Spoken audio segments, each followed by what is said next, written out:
What's up guys, welcome back. This is another video in my series of rental cars. Every time I get one, I can't resist a temptation to review one. And this time the rental company gave me this.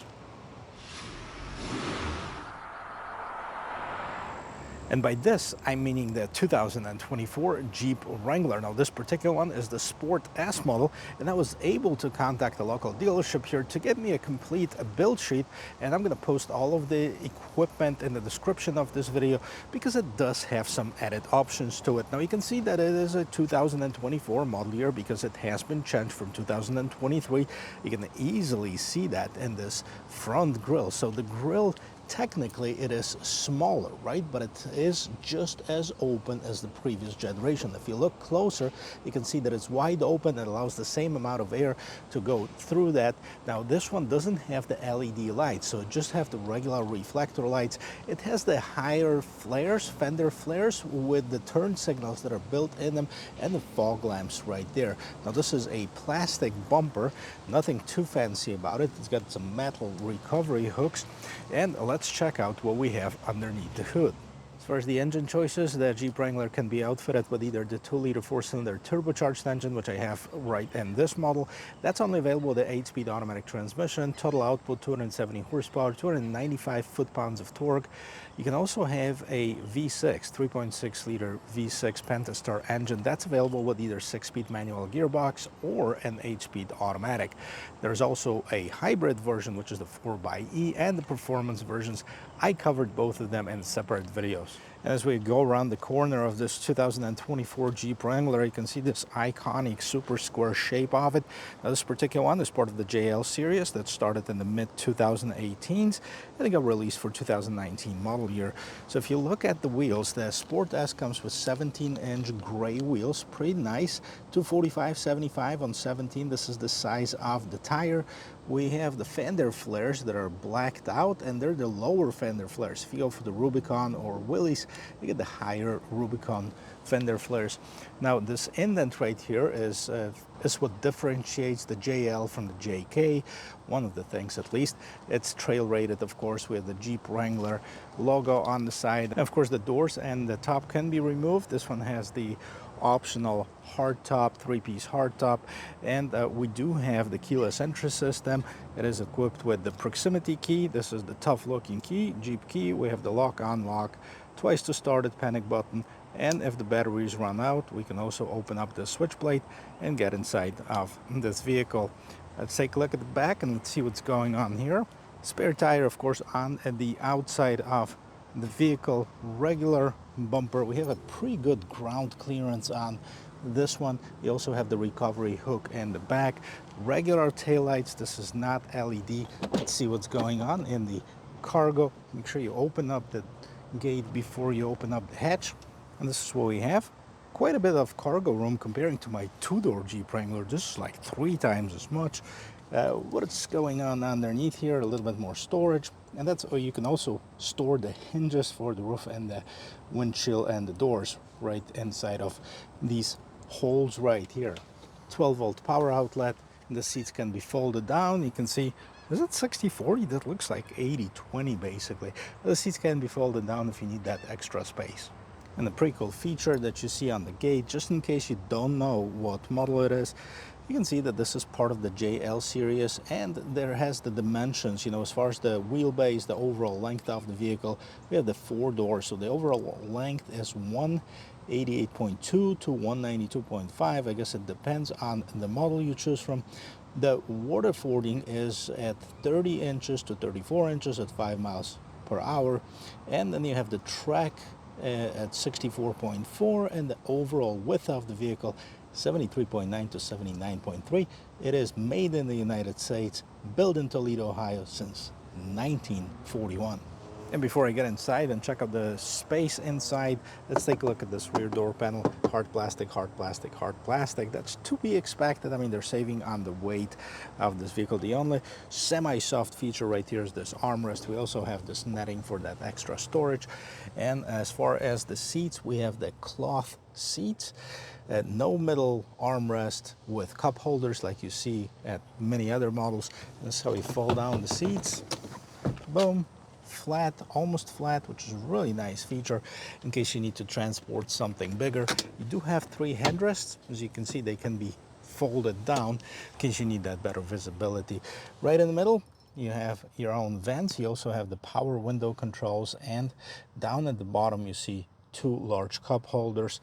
Both of the seats have the seat back storage, and you have a slight bump in the middle. Let me jump inside, see if I can even fit in here.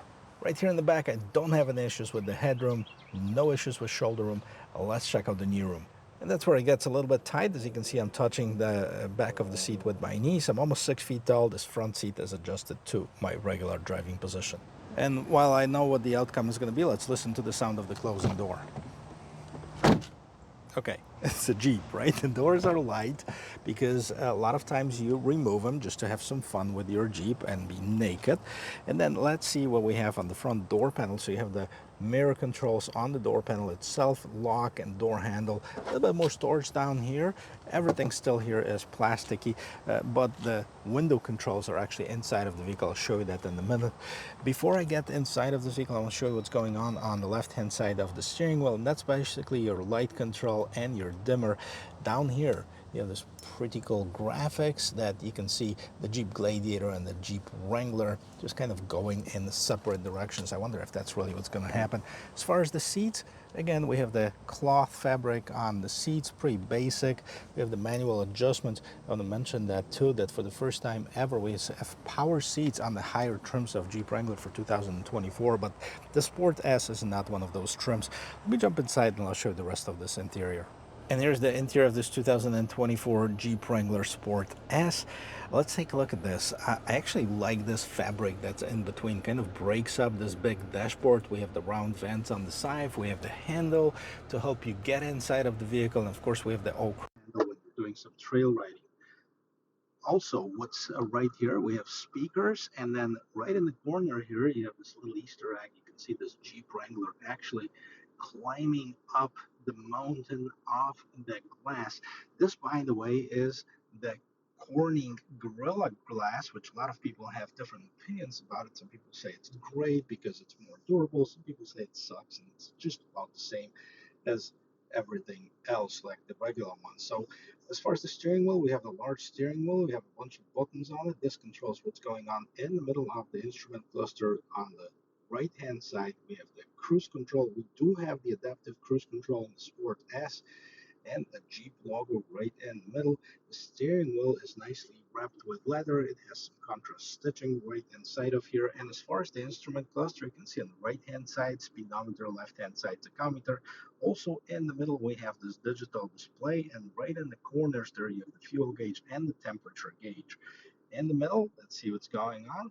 Right now we have the fuel economy, and we can switch that on to trip A, trip B, trip info, stop start, okay, audio, see what's going on, messages, screen setup, press OK to do screen setup center.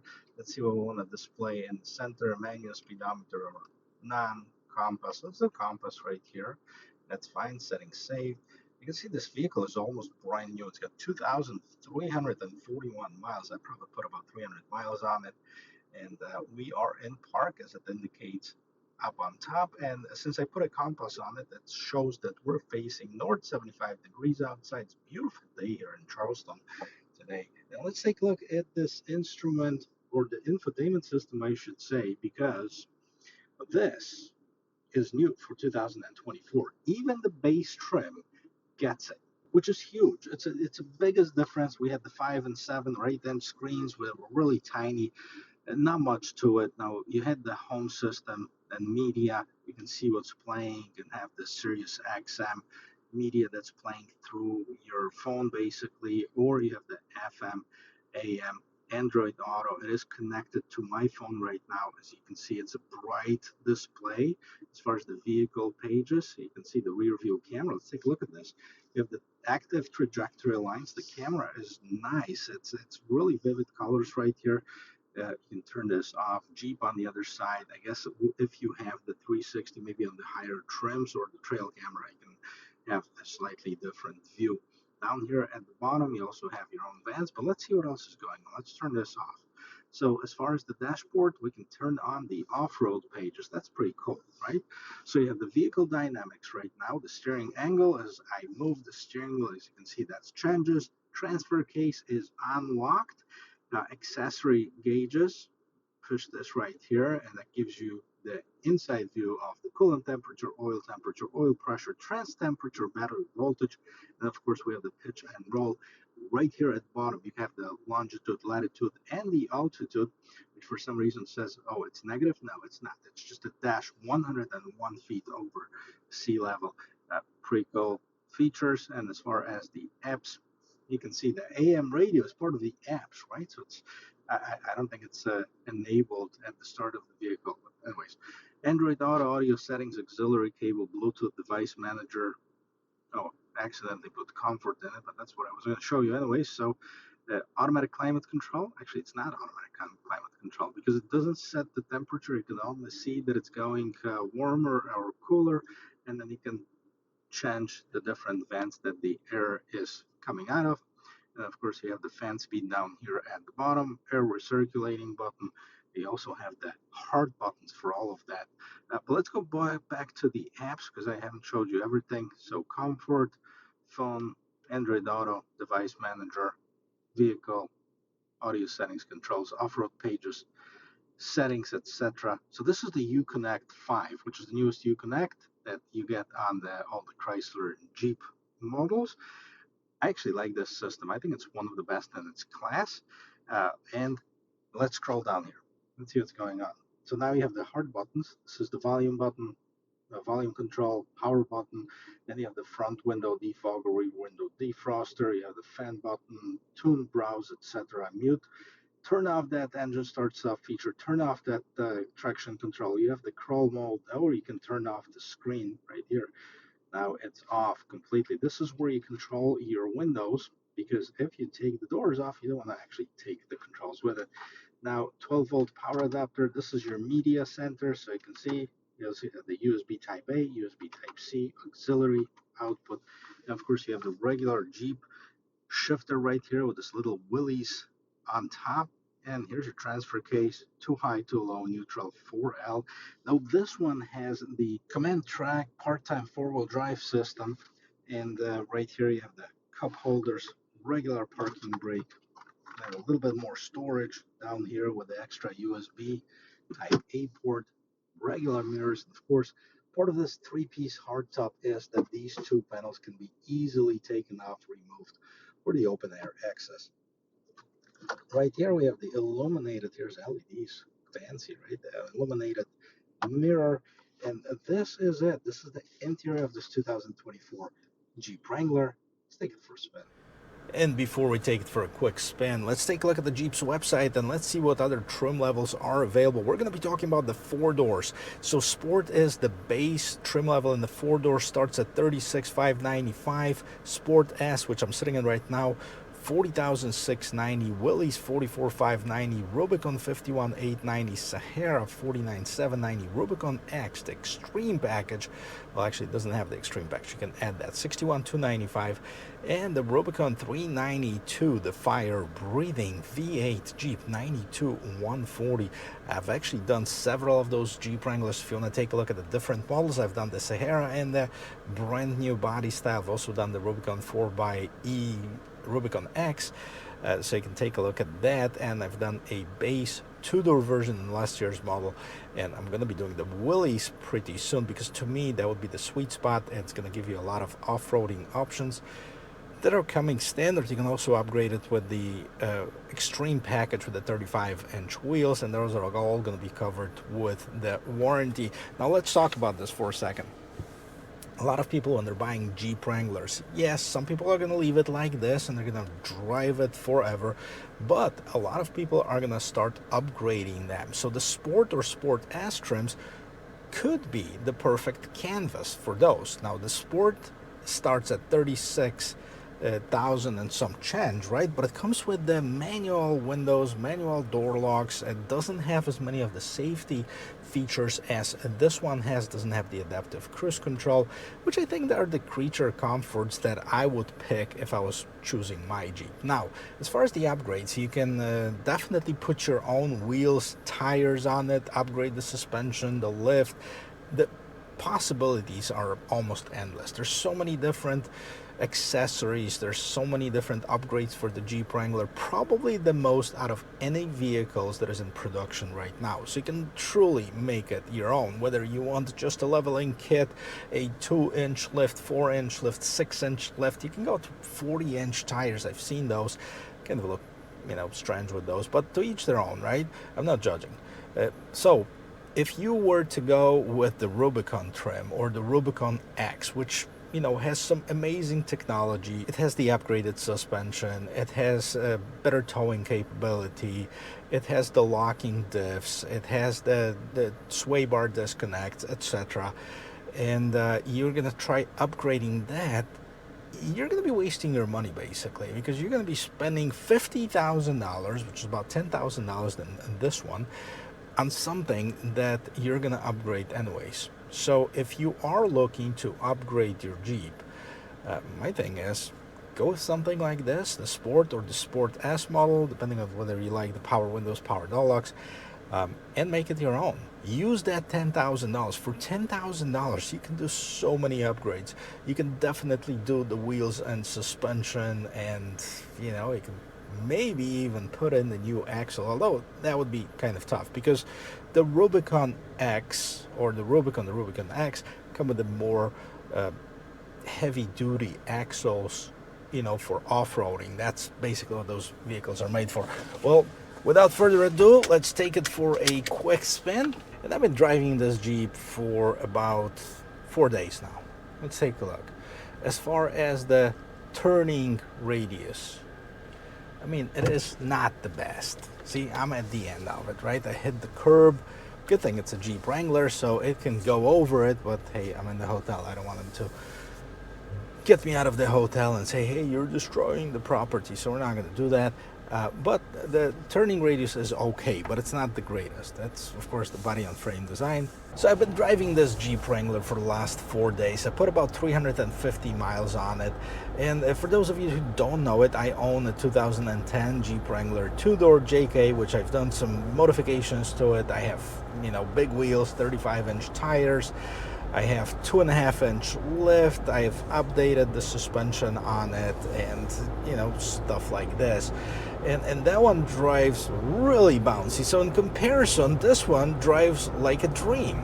But it is far from a dream. So for those of you who are looking for, drawn to Jeep Wranglers because of the looks of it and because of the stuff that you can do with it, like take off the windows or take off the top, take off the doors and look cool on it, I would highly suggest that you go to a rental agency and see if they have one for rent, and rent it not for an hour, but rent it for a week to see how it is to live with one, because it is different, right? It is bouncy. It is not super comfortable. The seats are definitely on the tougher side. And there's a lot of things that I love about this Jeep, about the utilitarian style of it. I don't mind it at all, but I know a lot of people who do. Then they spend all of these money buying a Jeep Wrangler. They're all excited. They get out of the dealerships. They drive home and it's all fine. But after 2 weeks of driving it in traffic to work, they realize that this is not something that they wanted to get. So think twice and definitely do some research and spend that few $100 to rent one so you can definitely feel how it is. Now, I love my Jeep Wrangler. I'm probably going to get another one.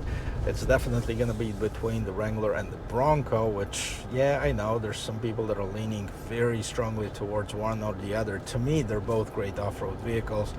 I just don't know which one to pick, but it'll probably come to an upgrade within the next year or so.